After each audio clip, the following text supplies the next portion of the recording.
Okay, I want to showcase this little tune I have on this Porsche 935 number 70. I tune this thing when I just have the time to. I play this game, you know, after work and stuff like that, and I don't normally make videos or whatever, but I really enjoy tuning in this game, and this thing is just an absolute monster, so I just want to show you guys, maybe teach some people how to tune, because I know it can be kind of confusing with all the numbers and whatnot, and, you know, I don't know.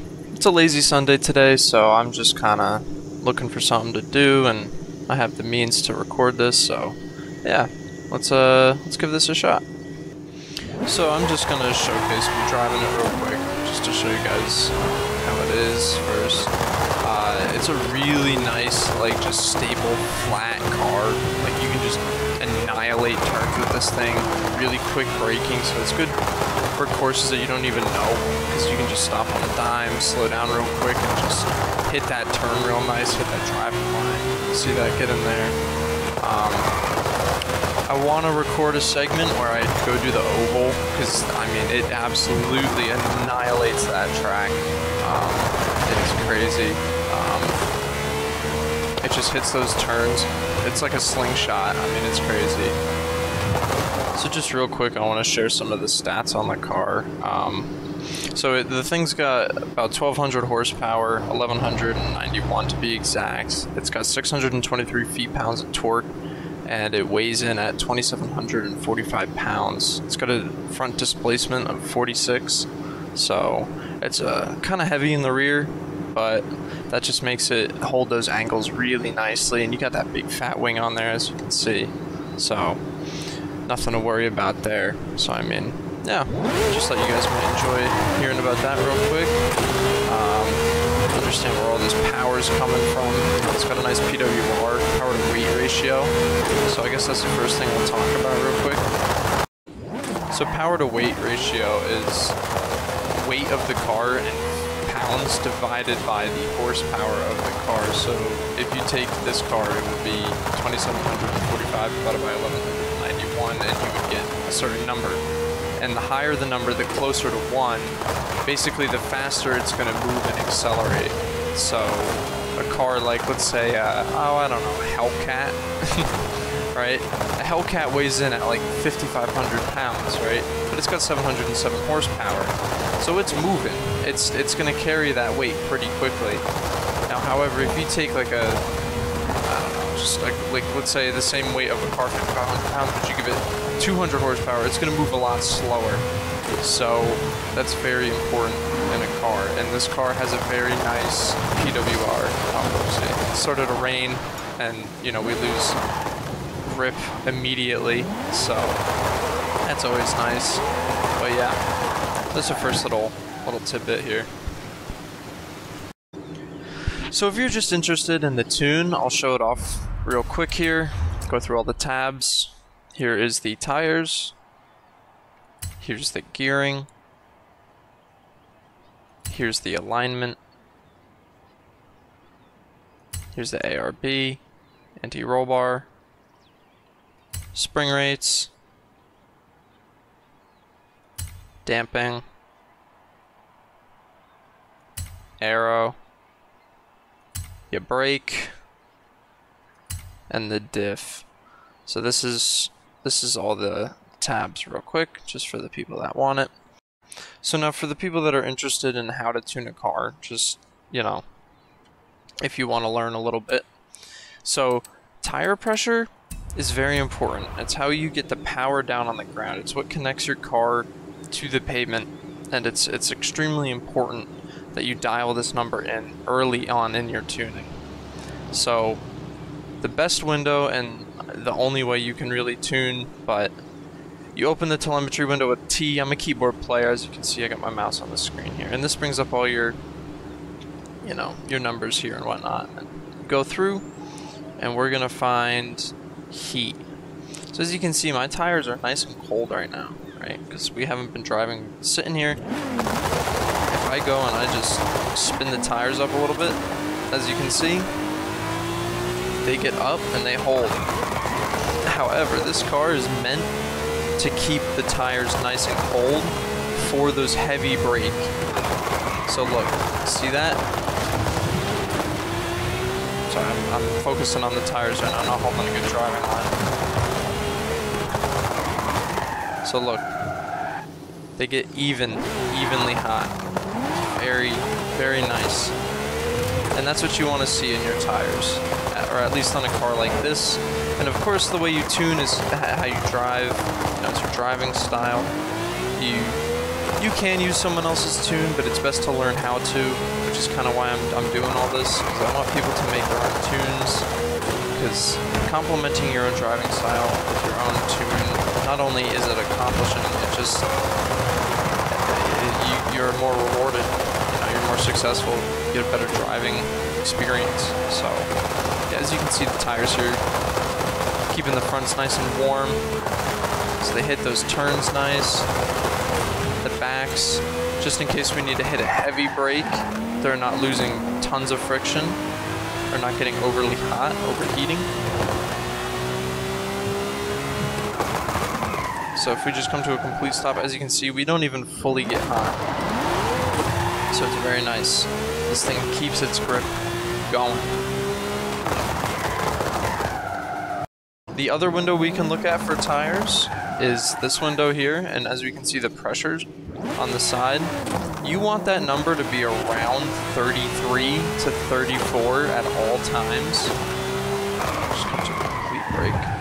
As you can see, they are holding that number pretty nicely. The fronts are getting up to 34, spinning out a lot. They're getting past it, but that's okay because they'll cool off as we start driving. So now you may be wondering, how do I get it like that? So what you need to do is I always just use the heat window. And as you're driving, if your tires are getting too hot, you need to increase your PSI of the tire. If your tires are too cold, you need to decrease the PSI until they get to the range where they are about what you're seeing on screen. I prefer a car with nice warm front tires. It's preference. Some people like all the tires warm. Again, tuning to your play style, your driving style. It's just how it is. So, yeah. So this is the gearing, and now there are applications you can use to get these like perfect numbers. However, I recommend just driving the car. If you're feeling like it's hitting redline too quickly, drop your final drive down just a little bit and keep doing that until you feel like it's just coming up to it at the right moment for the shift. And you can play around with the final drive a little bit, and then once you kind of get used to playing around with the final drive, you'll understand how the gearing works, and you'll notice on the graph the way it moves and how it is. Like, you'll see it move. I don't want to mess around with my numbers too much. But if you slide this, you'll see all these contract, and you'll start to feel the way the car differs and the way it drives from adjusting your final drive, and from that you can kind of understand how the gearing works. So the more you slide it towards speed, the longer the gear gets, so the longer it's going to take for it to hit the red line to reach max RPM, because the gearing ratio is so low that it's spinning it slower, essentially. And the more towards acceleration is the faster it's going to hit red line. So the higher in gears you get, the more you want that up, because you're utilizing more horsepower than torque out of the gear. So just a little, I don't know, just some tidbits of info, but for the game itself, this is not all that important. You normally don't even have to mess with this too much unless you're really trying to squeeze some numbers out, at least in my opinion.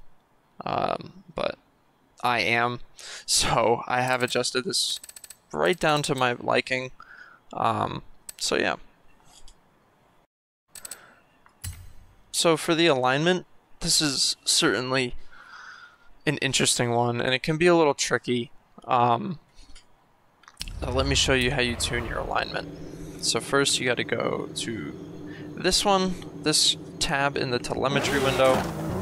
So you got to go out and take some turns, take some corners at full lock. So that means your steering wheel all the way to the left or all the way to the right in the middle of a turn. So like that, right? So like right there, that's full lock, right?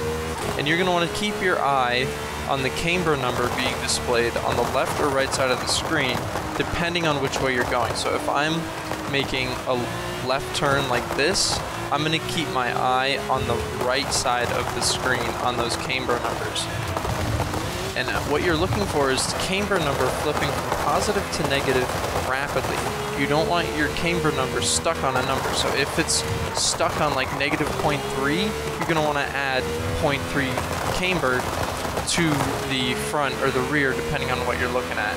So take some turns, keep your eye on the front camber, on the left or the right, depending, and then you want to take some more turns, keeping your eye on the rear camber, and take out whatever number you keep seeing. It's just to show you here. Taking this turn full lock, and as you can see, there's no one consistent number, which means that the wheel is making good contact with the ground. It's going positive to negative very quickly, which is very good. You don't want it to be stuck on a number. That means that the wheel is stuck in a certain position. So the other alignment values that you have to look out for are toe and caster. So toe, the way you want to tune toe is not at all. Don't touch it unless it's a rear-wheel drive car, but that's for a whole nother day. That's totally different. Forza does a really shitty job with rear-wheel drive cars, in my opinion. But caster, so if you look here, right, this is negative 0.6, and then this is 6.4. So this goes up to 7. 7 minus negative 0.6 gives you 6.4. That's how I do my caster angle on almost all my cars, and it works perfectly. Caster is a pretty important value, but after I kind of discovered this trick, I've never heard anyone discuss this before. It may be a thing, but this always works for me. So next thing is the ARBs, and this is another thing that doesn't play a huge role in the car, but it certainly can. These are the values that I have set, 23 and 26. It is an all-wheel drive car, so you want to have these kind of similar in value. And I don't want it too stiff. I don't want a very stiff feel. I want a very flowy, like smooth, stable feel. So that's why I have these more towards soft than stiff. Which I know may sound a little asinine, but that's generally how I do my ARBs. They don't really need too much thought put into them, in my opinion. So for the springs, I have them very similar to each other, very in the middle as well, not very soft or stiff. That's because, again, I want the car very stable, very balanced, and that's based on my driving style. I just enjoy that feeling. And there is more to the rear because it is heavier in the rear, the car. It's got a higher rear displacement. And, of course, just lower it as much as you can. There's no reason not to. The suspension in this game is kind of goofy.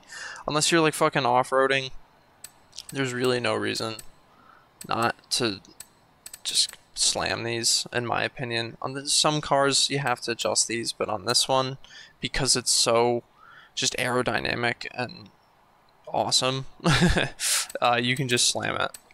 There's no worry here. Damping is just like, this is still suspension. This is both this is suspension too, and so is this. A lot of these are suspension. Anyway, again, very stable feeling. However, it is a little soft in the bump stiffness because I don't want the car rattling too much, because we are going so fast and we're cutting corners and holding driving lines so crazy. I don't want the car's wheel slamming down off of the track and knocking me off course. So that's why this is a little bit more soft, right? And rebound stiffness is just in the center again for the same reason. And it's pretty self-explanatory, front and rear, front and rear. So rebound stiffness is how quickly the wheel retracts upward, essentially. And then bump stiffness is how quickly the wheel goes downward. So like, let's say the wheel goes over a pothole. Bump stiffness is how hard the wheel is going to go down and fill that pothole, right? or in my case, we're going over a corner of a track and the wheel hits the corner, goes down off the track, and you don't want that to go crazy hard and jolt the car and knock you off your driving line. So this is why you want this nice and soft. Front and rear, again, it's heavier in the rear, so you need to compensate for that. So for the Aero, we have 350 in the front and 550 in the rear because we want this thing nice and glued to the track. We don't want it to be floating around. We want all that downforce to be pushing us into the track, getting that power down, and getting us moving, keeping us in those corners. Not too worried about going insanely fast. You know, like you can drop these values and go quicker if you want, but again, this is a track car. It's not meant for just raw speed. So, yeah. And then the brake, nothing really crazy here. Just, again, to the front a little bit because it is so heavy in the back. You don't want the back spinning out. So it's only 48%. You can play around with this. Again, you can play around with all the, well, whatever you want. Again, I want you to be able to go and do this on your own. Because it really isn't that complicated, and the best way to learn it is to just do it and just play around with the values and feel how it differs. So like just put it all the way to the left, put it all the way to right, and just feel it just one at a time, you know, and just feel how the car differs. And that's the best way to learn, in my opinion, how to tune a car. And for tuning a diff is as simple as you want to make it, honestly. It's essentially how quickly, when in the middle of a turn, how fast the outside wheel is spinning relative to the wheel on the inside of the turn. So it's backwards. The inside tire is going to spin 15% of the outside tire, and during deceleration, it's 1% of the outside tire.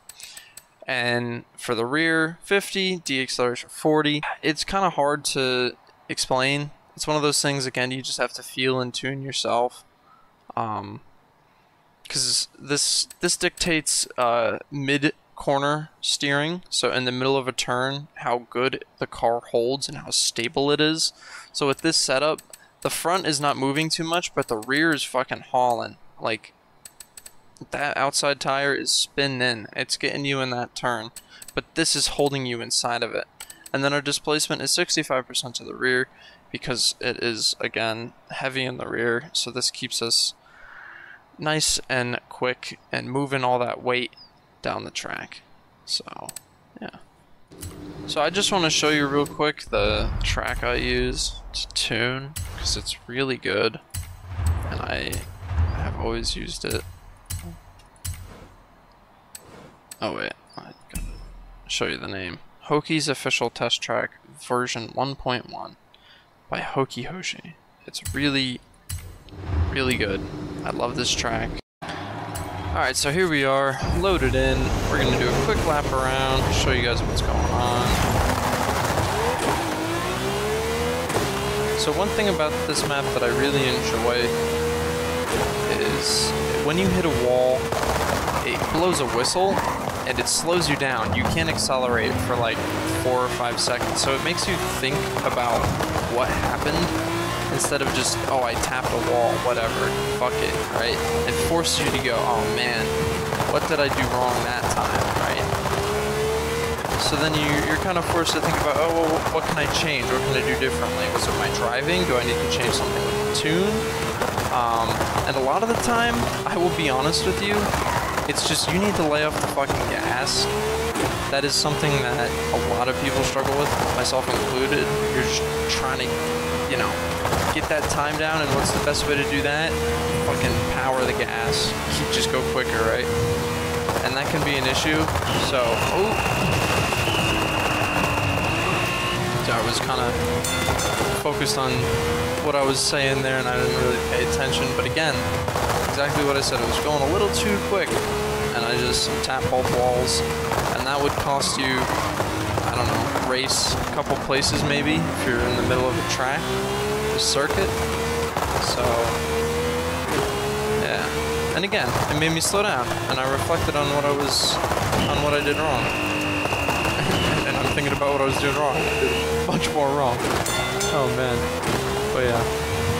So, that's That's why I like this track though, because it keeps you honest, it keeps you thinking. So that was too quick. I needed to enter the turns sooner there. That's what happened. Haven't really warmed up yet this morning. I've been driving too long.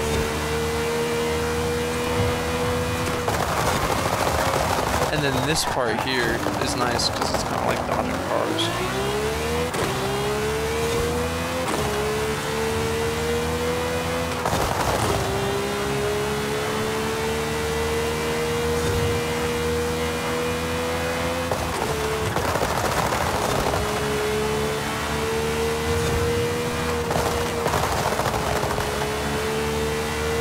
Now that the tires are warmed up, it's much easier to hold some of these turns.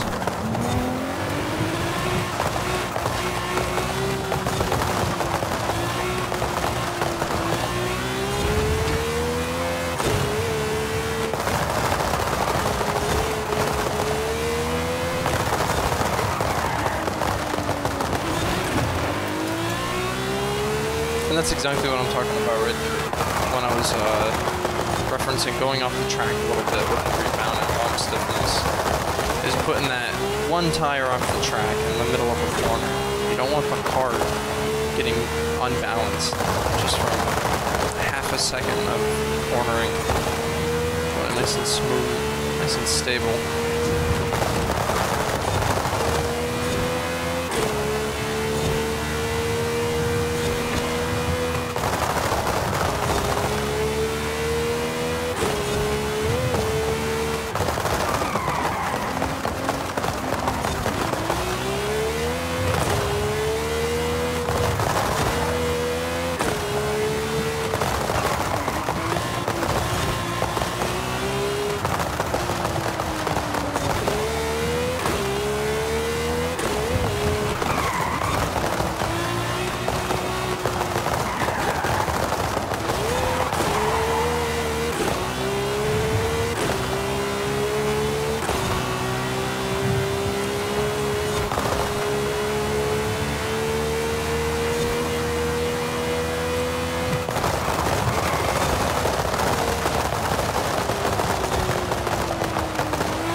So yeah, there you go.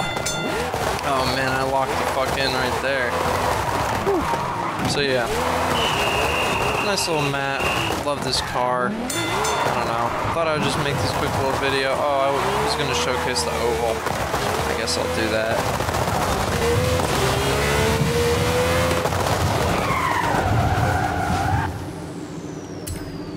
Alrighty, let's do the oval. I'll be back once it loads. Alrighty, we're loaded in, let's do it.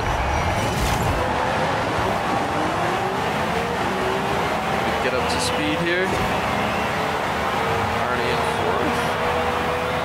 Through the turn, go short. Take up some track space. Dropping into fourth.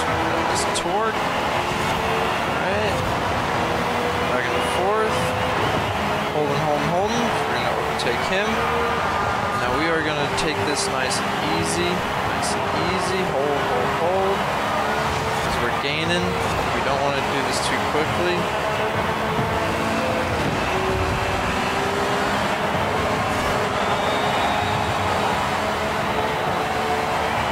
Get him. There you go. Patience is key sometimes, man.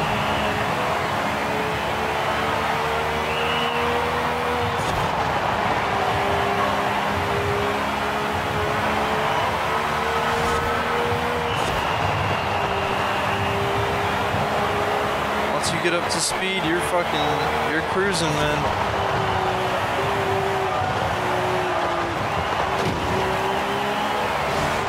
There you have it. Easy peasy. A couple wall slams, but that never hurt no one. 112. Not bad. Not bad. So there you have it. I think that should do it for this video. Yeah, I don't know. Gotta throw it together and put it up. Let me know.